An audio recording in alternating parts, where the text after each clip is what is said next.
Schools को privatise करना या स्कूल्स को बंद कर देने की बात हो, we have already seen Orissa में 14,000 से ज़्यादा स्कूल्स बंद हो चुके हैं। इस तरीके का एजुकेशन पॉलिसी हम लोग नहीं सहेंगे। बीइंग स्टूडेंट्स, एजुकेशन सभी के लिए होना चाहिए और एक क्वालिटी एजुकेशन सभी को दिया जाना चाहिए। अगर हम लोग जॉब्स की बात करें तो एम्प्लॉयमेंट नहीं है। पीएचडी की डिग्री लेके भी लोग स्वीपर की जॉब के लिए अप्लाई करने के लिए जा रहे हैं, क्लर्क की जॉब के लिए अप्लाई करने के लिए जा रहे हैं। हम लोगों का जब से ये पॉलिसी का ड्राफ्ट आया था 2019 में, तभी से हमारा जो छात्र संगठन है all India democratic students organisation, उसका विरोध मतलब उसको लेकर हम लोग एक मूवमेंट बिल्ड कर रहे हैं कि इस तरीके का एक पॉलिसी एजुकेशन सिस्टम में नहीं आना चाहिए।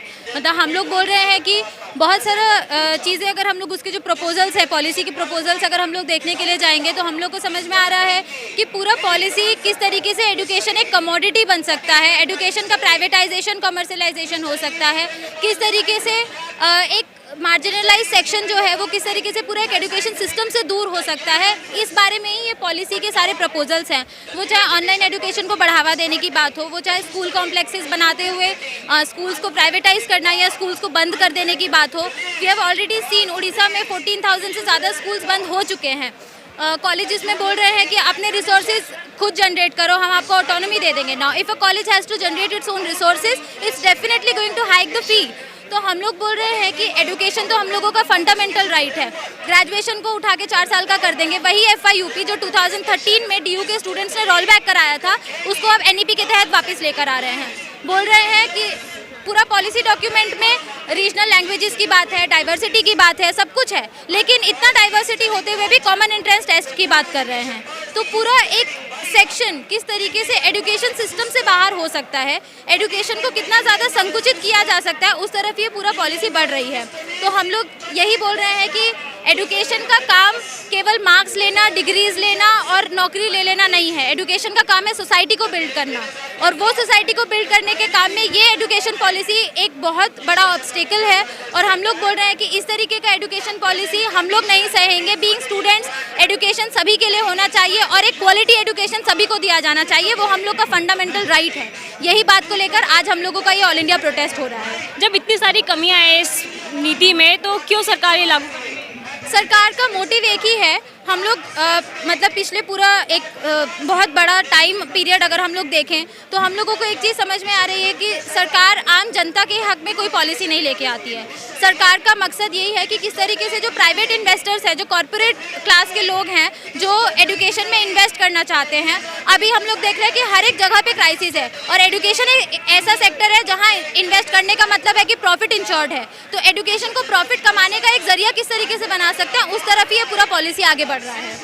अच्छा, ये आप देख रहे होंगे पूरे जंतर मंतर पे जो है भर्ती को लेके भी, परीक्षा को लेके भी, और हर जगह बैंकर्स हो या शिक्षक हो सड़कों पर हैं। ऐसा क्यों है? क्योंकि हम लोग देख रहे हैं कि पूरा एक सोसाइटी में हर एक लेवल पे क्राइसिस है। हम लोग देख रहे हैं कि अगर हम लोग जॉब्स की बात करें तो एम्प्लॉयमेंट नहीं है। पीएचडी की डिग्री लेके भी लोग स्वीपर की जॉब के लिए अप्लाई करने के लिए जा रहे हैं, क्लर्क की जॉब के लिए अप्लाई करने के लिए जा रहे हैं। मतलब हर एक सेक्टर में हम लोग देखें, आज हम लोग दिन में हम लोग को खाना मिल गया, रात में खाना मिलेगा या नहीं मिलेगा, ये भी अपने आप में एक बहुत बड़ा चैलेंज है। हम लोग सोएंगे कहाँ, ये अपने आप में एक बहुत बड़ा चैलेंज है। दिल्ली यूनिवर्सिटी में कितने लोग ऐसे हैं जो फुटपाथ पे सोते रहते हैं। तो हर एक जगह पे हम लोग जो क्राइसिस देख रहे हैं, इस क्राइसिस के दौर में हमारे पास दूसरा कोई अल्टरनेटिव नहीं बचा है। हम लोगों को सड़कों पे आना पड़ेगा ही, क्योंकि आम जनता के हाथ में आंदोलन ही वो हथियार है जिसके ज़रिए हम लोग सरकार को झुका सकते हैं। और ये हम लोगों ने लास्ट जो फार्मर्स मूवमेंट है उसमें भी हम लोगों ने देखा है। हम लोग देखते हैं कि हम लोग जब भी प्रोटेस्ट करने के लिए उतरते हैं तो हमें बहुत सारे तमगे दे दिए जाते हैं, हम एंटी नेशनल्स हैं, हम बहुत सारा बातें हमें बोल दी जाती हैं। हम चाहे एजुकेशन के इशू को लेके उतरे, चाहे महंगाई को लेके उतरे, हम लोग कोई भी इशू लेकर अगर उतर रहे हैं। और अभी सरकार इस तरीके का ही एक सिस्टम बनाना चाहती है जहाँ लोग क्वेश्चन ना करें, और अगर आप क्वेश्चन करोगे तो वो एक एग्जाम्पल सेट करना चाहते हैं कि अगर आप क्वेश्चन करोगे तो आपका ये हश्र करेंगे। लेकिन आज हमारे सामने पॉजिटिव चीज़ ये है, रे ऑफ होप हम लोग के सामने ये है कि आम जनता भी ये समझ रही है कि आंदोलन के अलावा हमारे पास कोई दूसरा रास्ता नहीं है। हम लोग आंदोलन नहीं करेंगे तो हम लोग मर जाएंगे। और जिस तरीके से प्रेमचंद ने कहा था कि आंदोलन करने का मतलब ये नहीं है कि हम लोग जीत ही जाएंगे, आंदोलन करने का मतलब ये है कि हम सो नहीं रहे हैं। तो ये बताना आज बहुत ज़रूरी है कि हम लोग सो नहीं रहे, हम मर नहीं गए हैं, हम आज भी जिंदा हैं, और कोई समस्या होगी तो हम लोग लड़ेंगे। तो क्या लगता है कि जैसे नए नए बिल लेके आ रही है या नई जो नीतियां हैं सरकार लेके आ रही है, इनको वापस करने में बहुत टाइम लगा था।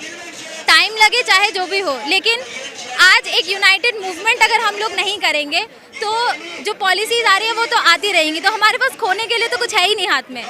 तो हम लोग वो चाहे टाइम लगाए चाहे जो भी करें, लेकिन एक मूवमेंट को आज हम लोग को बिल्ड करना ही पड़ेगा, दूसरा कोई ऑल्टरनेटिव नहीं है। वरना मतलब रोज़ रोज़ रोज़ रोज़ कॉर्पोरेट क्लास के हक में ही पॉलिसीज़ आती रहेंगी और उनके ही फायदे के लिए सारे पॉलिसीज़ को वो लोग लाते रहेंगे। तो सरकार तो जिद्दी है, वो तो नहीं लेगी वापस। हम लोग भी जिद्दी हैं, हम लोग भी लड़ते रहेंगे। आंदोलन करना हम लोगों का एक डेमोक्रेटिक राइट है और हम लोग, आप देख सकते हैं कि कितना शांतिपूर्ण तरीके से हम लोगों का धरना चल रहा है। हम लोग कोई शोर नहीं मचा रहे हैं, हम लोग कोई हिंसा नहीं कर रहे हैं, बहुत ही शांतिपूर्ण तरीके से हम लोग का ये पूरा धरना चल रहा है और इसी तरीके से पूरा डिसिप्लिन तरीके से ही हम लोग मूवमेंट को बिल्ड करते हैं। तो सरकार अगर बोलती रहेगी कि नहीं हम रोल बैक नहीं करेंगे, 1905 में जब ब्रिटिश गवर्नमेंट ने बोल दिया था कि बंगाल का जो विभाजन है वो एक सेटल्ड फैक्ट है, तो लोगों के मूवमेंट ने उसको अनसेटल किया था।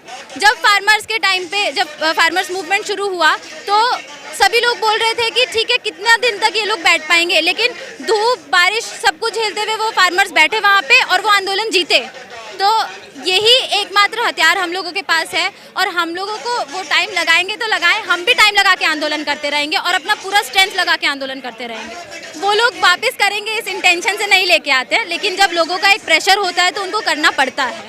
तो ये उन लोगों के पास कोई ऑप्शन नहीं रहता है झुकने के अलावा, क्योंकि आम जनता से बड़ी ताकत कोई नहीं है। एक मतलब जब आम जनता यूनाइट हो जाती है ना, उस यूनाइटेड आम जनता से बड़ी कोई ताकत नहीं है, तो उसके सामने सरकार को जो भी हो, उनकी मंशा जो भी हो, पर झुकना पड़ता ही है। ये प्रोटेस्ट बेसिकली 2020 में जो न्यू एजुकेशन पॉलिसी को लॉकडाउन के दौरान बहुत ही अनडेमोक्रेटिक वे में कैबिनेट में पास किया गया था, उसके अगेंस्ट है आज। तो आपकी क्या मांग है? हमारी डिमांड्स तो यही है कि जो नेशनल एजुकेशन पॉलिसी जिसको हम बोल रहे हैं, जो गवर्नमेंट बोल रही है कि एक नेशनल लेवल की एजुकेशन पॉलिसी है NEP 2020, इसको जल्द से जल्द रोल बैक किया जाए, क्योंकि ये बोल तो रहे हैं कि स्टूडेंट्स के लिए है, लेकिन जब हम इस पूरे डॉक्यूमेंट को पढ़ते हुए तो लगेगा कि बहुत ही अच्छी शब्दों में शुगर कोटेड वे में इसको प्रेजेंट किया गया है, but even if a poison is presented in a sugar coated way, poison ही होता है। सिमिलरली दिस डॉक्यूमेंट ये बहुत ही ज़्यादा एंटी एजुकेशन है, एंटी स्टूडेंट है। प्राइवेटाइजेशन की बात करते हैं, वो भी एजुकेशन सिस्टम में। एजुकेशन सिस्टम है, कोई बिजनेस सेक्टर नहीं है जहाँ पे इन्वेस्टमेंट करेंगे प्राइवेट कंपनीज, कॉर्पोरेट सेक्टर्स, और इसी चीज़ को न्यू एजुकेशन पॉलिसी बढ़ावा देती है।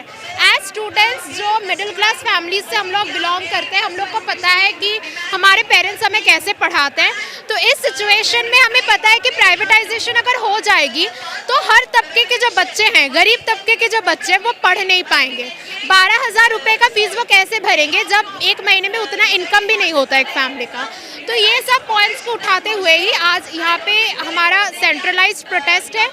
2 साल से लगातार हमारा मूवमेंट चल रहा था NEP के खिलाफ, और आज भी हमारा यहाँ पे एक प्रोटेस्ट चल रहा है। होगा कुछ? बिल्कुल होगा। देखिए अभी का जो फार्मर्स मूवमेंट था, 1 साल से ज़्यादा वो चला था, तब भी लोग कह रहे थे कि कुछ नहीं होने वाला है, but the farmers movement has given us the students a lesson कि अगर हम डटे रहे, इस मूवमेंट को अगर हम चलाते रहे, तो हम भी रोल बैक करा सकते हैं इस anti education, anti students policy को। इस तरह की नए पॉलिसीज़ और कानून आते रहते हैं, तो ये सरकार क्यों ला रही है? ये पॉलिसीज़ ऑब्वियसली वो हम लोगों के लिए नहीं लाते, आम जनता के लिए वो नहीं लाते हैं। जो कॉर्पोरेट सेक्टर्स है, जो पूंजीपति वर्ग है, उनके लिए वो लाते हैं, उनके मुनाफा के लिए लाते हैं। आप एक बात बताओ कि आपको टैक्स हॉलीडेज मिलती है? आपको टैक्स हॉलीडेज नहीं मिलती है। लेकिन जो टाटा बिरला, जो कॉर्पोरेट कंपनीज है, जिनके प्रॉफिट से 1000 करोड़ में होता है, उनका 100 करोड़ रुपीज़ का टैक्स हॉलीडे उनको दिया जाता है। जबकि अगर हम लोग, हमारा अगर टैक्स नहीं भरा जाता एक पीरियड का, तो हमें इतना बड़ा नोटिस पकड़ा दिया जाता है कि आपने टैक्स नहीं भरा है। जो वर्ग जिसके पास पैसे नहीं है, जो जूझ रहा है हर रोज महंगाई से, जो तमाम पॉलिसीज है एंटी पीपल पॉलिसीज, उनके ऊपर टैक्स का एक बर्डन चढ़ा दिया जाता है, और बाकी जो कॉर्पोरेट सेक्टर्स है उनको टैक्स हॉलीडेज दी जाती है। तो ये जो सरकार है ऑब्वियसली कॉर्पोरेट के साथ है, हमारे साथ या आपके साथ वो नहीं है। खबरों में बने रहने के लिए फोरम 4 को सब्सक्राइब करें और नोटिफिकेशन पाने के लिए बेल आइकन दबाएं।